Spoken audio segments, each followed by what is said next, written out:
우리는 저 사람이 어디에서 왔는지 알고 있지 않습니까? 이스라엘에 등장한 예수님의 존재에 대해 다시 한번 생각해 봅니다. 이스라엘 사람이지만 특출나지 않으신 분, 소위 누구의 제자도 아니고 갈릴레아의 나자렛에서 올라온 사람입니다.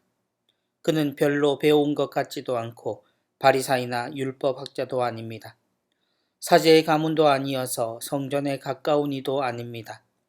그에 대해 알 것도 알려진 것도 없는 한 사람입니다. 그런데 그가 하느님을 말합니다. 그리고 그는 늘 죄인들 사이에서 희망을 말합니다. 그가 있는 곳에 있는 죄인들은 감히 하느님께 기도하려 하고 착해지겠다고 노력합니다. 그가 사람들을 동원해 위협적이지는 않지만 그와 그의 사람들은 모두 위험하리만큼 함께합니다. 구세주의 존재는 수천 년 동안 모두가 기다렸고 결국 오시리라는 것을 믿고 있지만 우리가 그려온 구세주는 심판하시는 분이시고 우리의 죄와 정의로움을 판단하는 분이었습니다. 그러므로 우리가 지니고 있는 왕 위로 오셔야 하고 어떤 사제보다 거룩해야 하는 분입니다.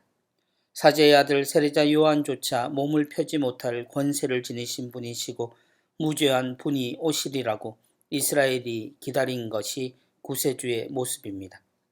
그런 기준에 예수 그리스도는 단 하나의 기준조차 채우지 못하신 분입니다. 죄인과 어울리기에 무죄함을 이야기하는 것은 무의미합니다. 요한조차 의문을 품었던 사람인 만큼 누구 위에서 위세를 떨치지도 않습니다.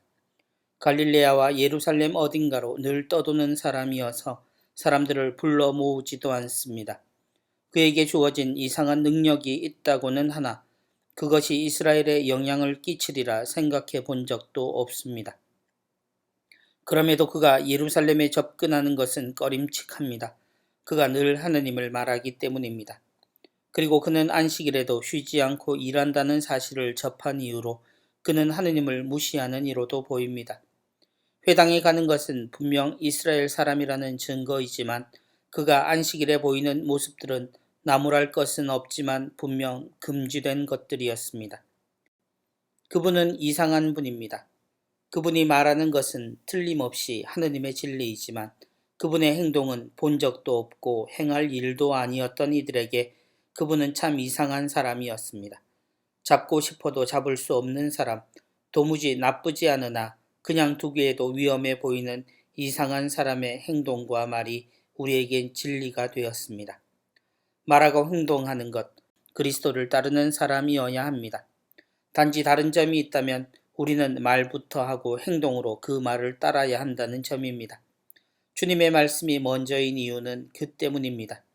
우리의 부족함으로 우리를 비난할 것이 아니라 우리가 해야 할 같은 사랑의 진리를 따르는 것으로 우리는 서로를 격려하고 주님이 머무셨던 모든 곳에서 또 모든 일에서 실천으로 사랑을 살아야 합니다. 예루살렘으로 들어서신 주님, 죽음의 그늘진 곳에서도 당신의 일을 그치지 않는 주님이 좋습니다.